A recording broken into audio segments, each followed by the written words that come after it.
crois que le plus difficile quand tu sors d'une relation abusive, c'est que non seulement derrière tu es en hypervigilance et le monde entier te semble être dangereux, puisque au final tu as été traumatisé, mais qu'en plus, il est extrêmement difficile derrière de retrouver un partenaire qui n'est pas abusif. Parce que non seulement ton cerveau il a enregistré cette interaction pendant XY temps comme de l'amour véritable, alors que non, l'amour, ça n'est pas censé être aussi douloureux que ça du tout. Mais en plus de ça, beaucoup de monde ne pourront pas supporter la version de toi qui continue à subir les traumas.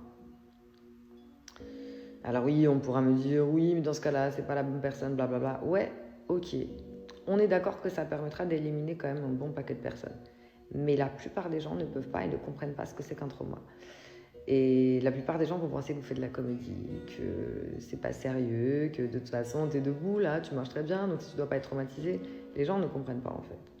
Donc quand tu leur dis voilà j'ai du CPTSD, j'ai du PTSD, j'ai des conséquences en fait des choses qui me sont arrivées, pour eux c'est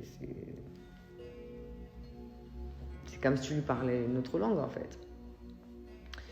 Donc tu vas te retrouver confronté à des gens qui ne t'entendent pas, ne t'écoutent pas.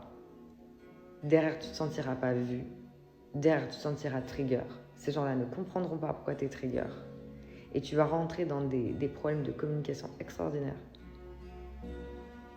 Avec des gens qui, d'accord, je te l'accorde, ne vaudront pas forcément la peine, puisque s'ils ne font pas l'effort non plus de te comprendre, c'est qu'ils ne méritent pas spécialement de t'avoir dans la vie. Mais ça reste quand même une espèce de champ de mine pour ceux qui sortent de relations abusives. Et je trouve ça très compliqué. D'ailleurs, tiens, j'en profite pour vous en parler, mais j'oublie tout le temps. Je vous ai fait une série sur les PN, si jamais ça vous intéresse.